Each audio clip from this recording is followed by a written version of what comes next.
Arin Hale never expected his journey to end like this. One moment he was inside his small research ship, checking readings and listening to the quiet hum of the engines. The next moment alarms began to scream, lights flashed red, and the controls shook in his hands. Something had struck the ship from the side, something sharp and strong enough to tear through metal. The ship spun wildly, and Arin could only hold on and hope the crash would not kill him. When the ship finally hit the ground, everything went silent. Arin lay still, breathing slowly, waiting for his mind to clear. He opened his eyes and looked around. The front of the ship was crushed, smoke drifted from broken wires and shards of metal lay everywhere. But the ship had not exploded. He was alive. Arin pushed himself up and walked toward the open side of the ship. The moment he stepped outside, he stopped in surprise. He had landed in a forest unlike anything he had ever seen. The trees looked like tall pillars of glass, glowing with soft colors, blue, purple, and gold. Their branches were long and thin, and they produced a faint ringing sound when the wind touched them. The ground beneath his boots sparkled like crushed crystal dust. Even though the place was beautiful, Arin felt a cold fear rise in his chest. He did not know where he was or what creatures lived here. His ship could not fly again and his communication system was dead. He took a deep breath and began to search for anything useful.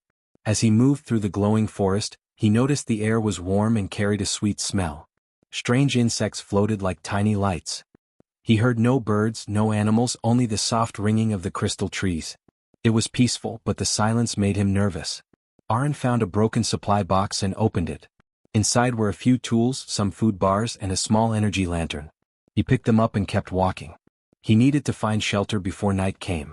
He wondered if the temperature would change when the sun went down. Would the forest get cold? Would the crystal trees grow dark?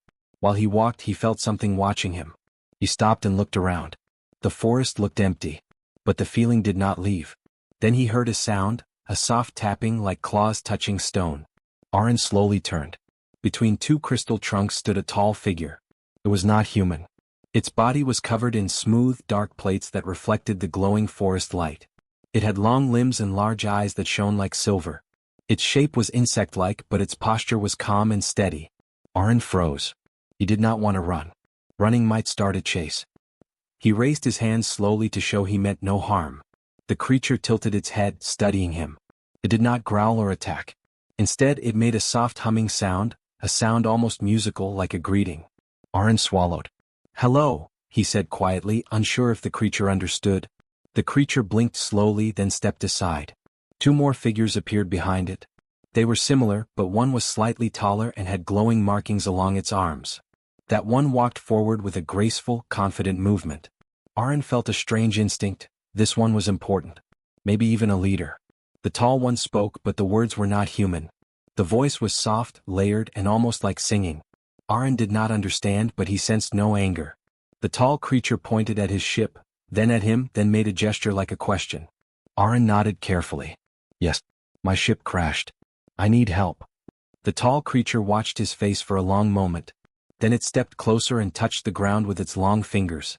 A wave of dim blue light spread outward as if the earth itself carried messages. Arin stared in confusion. The creature then touched its chest and spoke a single word that sounded like, "Girl." Arin pointed to himself. "Arin." The creature repeated softly, "Arin." For a moment, the fear in Arin's chest faded. These beings did not seem violent. They were curious, calm, and strangely gentle. The tall Teruelo made a slow motion with its hand, inviting him to follow. Arin hesitated. He did not know where they would take him. But staying alone in this unknown forest felt more dangerous. He took a small step forward. The Teruelo turned and moved through the crystal trees with smooth, floating-like steps. The others followed behind. Arin walked with them, staying alert but not afraid. The light from the forest reflected on the Teruelo bodies, making them look like moving shadows of silver and blue. As they traveled deeper into the glowing forest, Arin felt the ground slope downward. The air grew warmer and the trees stood taller and brighter. It felt like he was being led to the heart of this world. He wondered what waited ahead. A village? A city? A queen? Or something he could not imagine. But one thing was clear. He was no longer alone, and whatever these beings wanted, they did not intend to harm him. And this was only the beginning of a story he never expected to live. Arin followed the Teruelo beings through the glowing forest until the crystal trees grew so tall and bright that the air felt like soft daylight. The ground became smooth and warm, almost like polished stone. Soon, the trees opened into a wide clearing filled with structures that looked like they had grown from the earth itself, towers made of crystal vines and domes that shone like frozen light. It was a hidden kingdom, silent and beautiful. The Tinnerwell, who seemed to be the leader, the tall one with glowing markings, walked ahead with quiet confidence. Arin noticed how the other Tinnerwell moved aside when she passed. They lowered their heads slightly, a gesture of respect. Arin realized she was not just a leader. She was someone powerful, someone important. As they entered the heart of the kingdom, Arin saw her true form fully under the bright crystal glow. Her markings pulsed like moving patterns, and her eyes held a calm intelligence. She looked at him with curiosity rather than suspicion. The Tinnerwell guided Arin to a raised platform near a pool of glowing water. The water gave off soft steam and a gentle humming sound. It felt like the center of their world. The tall Tinnerwell turned toward him and spoke again in her musical language. Arin wished he could understand her words. She stepped forward, pointed to herself and said clearly, "Queen Sereth." Arin blinked. "You are the queen?" She nodded once. Arin felt a mix of fear and wonder. He had crashed into an alien forest, been taken by strange beings and now stood before their queen. But she did not look angry or threatening. Her calm presence felt almost comforting. Queen Sereth spoke again, this time slowly as if trying to shape her words in a way he might understand.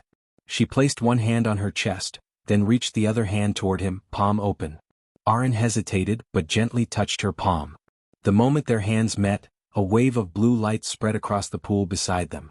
Arin gasped as images flickered inside his mind. Sad images, hopeful images, images he did not fully understand. He saw young Tinnerwell children running through the crystal forest, their bodies glowing with energy. He saw them learning, playing, growing strong. Then he saw something darker, the same children standing in rows, their bodies weak, their glow dimming. He saw fear in the eyes of the Tinnerwell. When the vision ended, Arin stumbled backward, his heart beating fast. He looked at Queen Sereth with confusion. Her eyes softened and she made a slow motion with her hands, almost like she was apologizing for startling him. Arin took a breath. "You showed me something. But why?" Queen Sereth turned and pointed toward a large structure ahead, an enormous dome made of crystal strands. It pulsed softly like a living heart. From inside the dome, Arin heard faint sounds. Not dangerous sounds, soft clicking, gentle chirps, like young creatures calling for attention. The queen led him toward it. Inside, Arin saw dozens of young Tinnerwell children. They were smaller than the adults and had weak glows along their arms and legs. Their movements were slow and some sat quietly as if lacking energy. Arin felt a heaviness in his chest. They looked sick or maybe just underdeveloped. Queen Sereth stepped beside one of the children and touched its head gently. The child blinked at Arin with tired silver eyes. The queen turned to him and spoke a single word. "Teach." Arin blinked. "Teach? Me?" She nodded. Arin shook his head in disbelief. "But I'm not a teacher. I'm just a ship engineer. I fix engines. I don't train children." Queen Sereth stepped closer and pointed at the children again, then at him, then at her own markings, glowing brighter and brighter as if she was trying to explain something important. Arin tried to understand. He remembered the visions from the pool. The children were weak. The queen was desperate. He was the only outsider here. Maybe they believed he had knowledge they didn't. But why him? Queen Sereth touched a nearby crystal pillar. It lit up and showed a faint, shimmering image. Arin stared in shock. It was an image of a human, another human, teaching young Tinnerwell long ago. The human showed them how to lift things, how to balance, how to follow signals. The queen looked younger in the image, watching from the side. Arin whispered, "You've met humans before." The queen nodded slowly. Her eyes showed longing, maybe even sadness. In the image, the human instructor faded, leaving only the queen and the children. It looked like the human had left, or perhaps died. Arin understood now. The queen did not want him to be a soldier or a servant. She wanted him to fill a role she had lost long ago. She wanted him to teach her brood. Arin looked at the children again. They watched him quietly, curious but tired. Something inside him softened. He remembered how lonely he had felt in his broken ship, unsure if he would survive. These children must feel the same, but every day. He sighed. "I don't know if I can help, but I can try." Queen Sereth's eyes brightened, her markings glowing with relief and gratitude. She bowed her head slightly, a gesture Arin never expected from a queen. The strange request was clear now. She did not want a warrior. She wanted a guide. And Arin, lost human engineer, stranded on a distant world, was now the one hope for a queen and her fragile brood. Arin woke early the next morning, the soft glow of the crystal forest gently lighting the room where he slept. It still felt unreal to him, being in an alien kingdom, surrounded by creatures who trusted him with something so important. He sat up, stretched, and tried to prepare himself for the day. He had no idea how to teach alien children, but he had promised the queen he would try. When he walked toward the training dome, the young Tyrell brood were already waiting. Their silver eyes followed him with quiet excitement, and their glowing markings flickered as he approached. They looked stronger today, or maybe just more awake, as if they sensed something new was coming. Queen Sereth stood at the side, calm and observant. Her presence always made Arin feel both nervous and strangely supported. She gave a small nod, letting him know she trusted him to begin. Arin took a deep breath. "Okay," he said slowly. "We start simple." He picked up a crystal stone, light but solid, and held it in the air. "Lift," he said, keeping his voice steady. The brood watched closely. One small Tyrell tried first, pressing its claws into the ground and lifting the stone with effort. It wobbled and dropped after a few seconds. Arin smiled. "Good. Very good." Then something strange happened. Another broodling stepped forward. It didn't touch the stone with its hands. Instead, its markings glowed brightly, brighter than Arin had ever seen, and the stone rose smoothly into the air, floating like a feather. The child held it steady with a calm, focused look. Arin blinked. Okay. That's advanced." The other broodlings chirped and clicked with excitement. They all started trying the same thing. Some stones shook, some lifted a little, and some shot up so fast that Arin had to duck. Queen Sereth watched with wide, glowing eyes. She looked surprised, as if she hadn't expected this level of ability. Arin rubbed the back of his neck. "I hope I didn't break anything." As the training continued, Arin showed them another simple task: balance. He placed a log of crystal wood on the ground. "Walk across it. Slow and steady." The first broodling tried and fell. The others chirped loudly in amusement. But then the same broodling, without waiting for Arin's guidance, jumped back onto the log and repeated the attempt. This time, it ran across in one smooth motion, claws clicking lightly, body balanced perfectly. Arin stared. That was fast. The rest of the brood followed. Within minutes, they were racing across the log, flipping over it, running sideways along the curve. They didn't just learn, they improved at a speed Arin had never seen in any human child. A cold thought entered his mind. What if their abilities grow too fast? What if I teach them something they can't control? He paused the lesson and knelt in front of the brood. "Slow. Careful," he said, showing the hand gesture he had used before. "Not fast." The broodlings copied the gesture, chirping softly. They seemed to understand. Queen Sereth approached him with quiet steps. "You, guide," she said slowly in her accented voice. "They, listen." Arin nodded, though he was still unsure. "But they're learning very fast. Maybe too fast." The queen's markings dimmed slightly. Her expression turned serious. She placed one hand on the crystal floor, and images shimmered again, memories from her mind. Arin saw older Ticherwella warriors training long ago. They were strong, fast, and powerful. But something felt wrong. Their energy was wild, uncontrolled. They fought each other in rage, unable to handle the power they carried. The images showed destruction, fear, and chaos. The queen ended the vision and looked at Arin with sad eyes. "Need control," she said quietly. "Need a human way." Arin finally understood. The brood was powerful, not weak. Their problem wasn't strength. It was guidance. Humans trained with rules, with patience, with methods that kept power stable. The queen wanted that for her brood. Arin looked at the young Tyrell again. They blinked at him with trust and eagerness. He stood up straighter. "All right," he said. "Let's do this properly." He taught them how to breathe deeply before lifting stones. How to focus their eyes before moving. How to keep their minds calm. How to stop themselves when they felt their power rising too fast. To his surprise, the brood copied every gesture perfectly. It was like they didn't just learn, they absorbed everything instantly. By midday they were balancing on tall crystal blocks without falling. By afternoon they were moving stones gently, not wildly. By evening, they were practicing in calm silence, each one glowing with soft, steady light. Arin felt proud, and a little scared. Their improvement was beautiful and dangerous at the same time. Queen Sereth watched the entire day, her expression shifting from concern to awe. As night fell and the crystal domes dimmed, the brood gathered around Arin, chirping softly. They touched his hands, his arms, as if thanking him in their own way. Arin smiled tiredly. "You're welcome. All of you." Queen Sereth stepped closer, her markings glowing warmly. "You give them balance," she said. "This new." Arin looked around the training dome, at the bright eyes of the brood, at the queen who trusted him. He finally understood something important.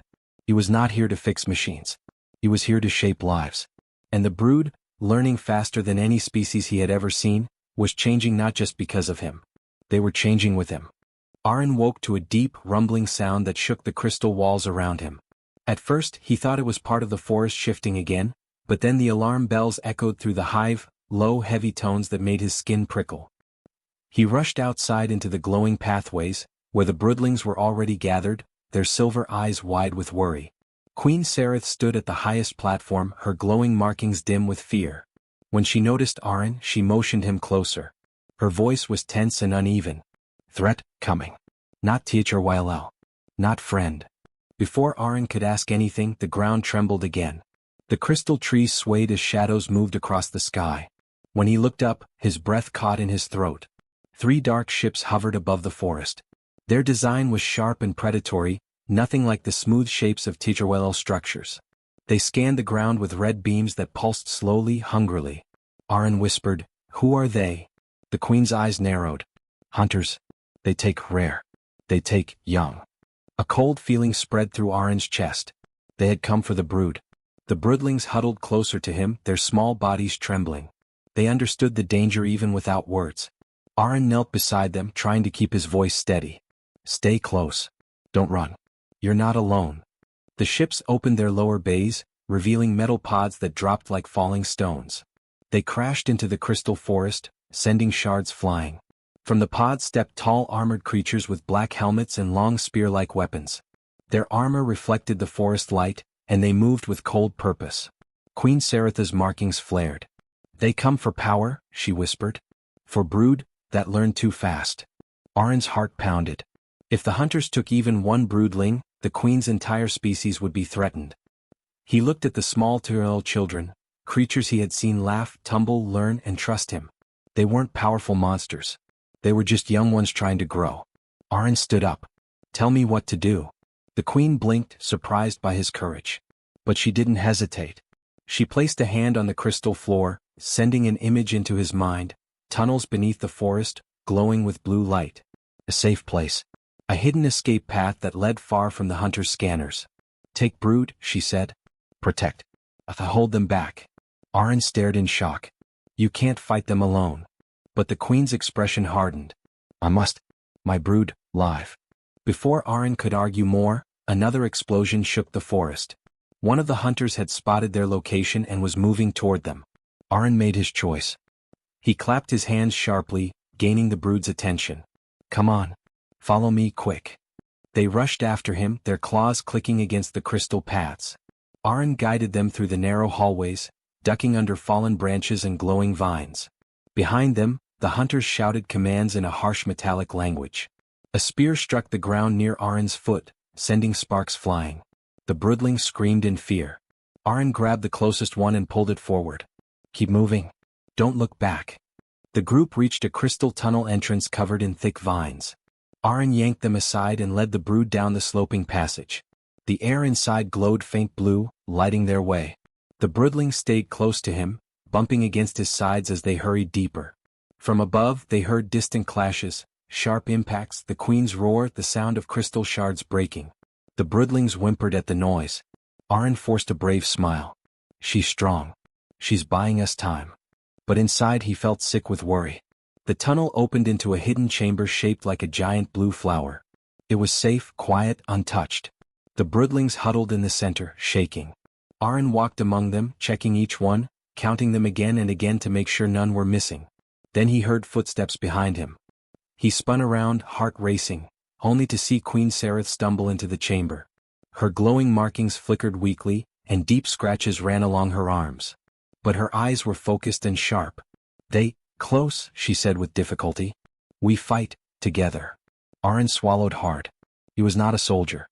He had no weapon. Yet the brood needed him and the queen was hurt. He stepped forward. "Then I'm not going anywhere." The queen placed a hand on his shoulder, her touch warm and trembling. Behind them, the broodlings watched with wide, fearful eyes, waiting, trusting, hoping.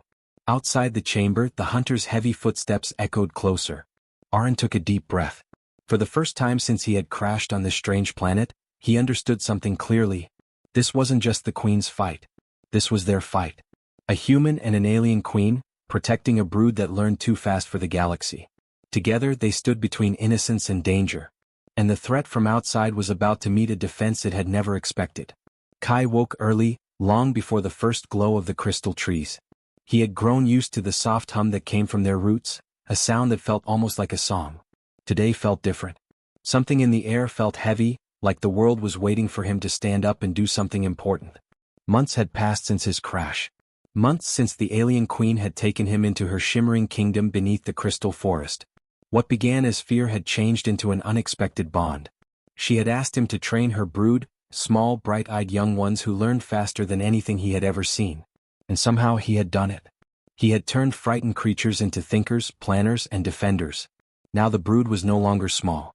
They stood tall, some even taller than him, and their eyes shone with a sharp confidence he recognized. They had grown strong, disciplined, and curious. They had grown human in the best ways. But the threats beyond the kingdom had grown too. Strange machines from the outer territories had entered the forest. Hunters searched for the queen's people. And Kai knew something larger was coming. He stepped out of his crystal chamber and saw the young brood waiting for him. They stood in clean lines, wings folded, bodies straight, just like he had taught them. For a moment he felt a quiet swelling in his chest. Pride. Deep warm pride. They had become something no one expected. The queen approached with her long, graceful stride. Her silver crest shimmered as she looked over her children and then at the human who had shaped them. "They are ready," she said. Kai nodded. "They are more than ready." She looked at him with calm trust. Kai still remembered the first time she had spoken to him, the surprise in her voice when she realized humans were not fragile or slow. She had asked him to teach her brood not because he was strong, but because he understood something: how to grow, how to improvise, how to survive. And now survival would be tested. Before training began for the day, he gathered the brood around him. They watched closely, waiting for every word. "Listen," he said softly. "What comes next won't be easy. But you are not who you were when I arrived. You think fast. You stay calm. You protect each other. Remember that, and you will never stand alone." The brood clicked their wings in agreement. It was a gesture they had created themselves, a mix of their natural sounds and the human habit of nodding. As the morning light hit the crystal forest, training began. Kai moved through the glowing fields, teaching them formations, communication signs, quick reactions, and ways to use their environment. They moved with precision, sweeping between the shining trees, using the crystals as shields, markers, and signals. The queen watched from above, her expression proud and thoughtful. She knew her brood had changed forever. They were no longer simply her children, they were something new. And it was because of one human who had fallen from the sky. The threat grew closer over the next few days. Strange lights flashed at the forest's edge. Heavy footsteps echoed through the ground. Machines scanned the air. The brood became tense, but Kai steadied them. He reminded them of their strength, their speed, and the unity they had built. He reminded them of everything they had learned. Then, at last, the danger burst into the forest. Tall metal hunters marched between the crystal trees. Their scanners glowed red. Their movements were sharp and cold. For a moment, the brood hesitated. But only for a moment. Kai stepped in front of them. "Remember your training. Don't fight harder, fight smarter." And they did. They moved like wind between the trees. They used the glowing roots to confuse the scanners. They blended their natural abilities with the human tactics Kai had taught them. The hunters fell one by one, outmatched by a generation raised on creativity and courage. By the end of the battle, the forest glowed peacefully again. The queen stood before Kai, her voice soft but full of meaning. "You trained them. You changed them. You changed us." Kai looked at the brood, standing tall, wings bright, eyes full of purpose. He had not expected to shape a future. He had not expected to become a legend among aliens. "I just helped them see what they could be," he said. But the queen shook her head. "No. You helped them become what they were never meant to be, and what this world needed." The brood surrounded Kai, not as students now but as the new protectors of their kingdom. They saw him not as an outsider, but as the first human who had guided a generation. In the years that followed, stories would spread across worlds, stories of a single human who survived a crash, who walked into an alien kingdom, and who trained the queen's brood so well that they defended their land against any threat. Many never believed the tale. But in the Crystal Forest, whenever the young ones trained, they still whispered one name. Ka. The human who became a legend.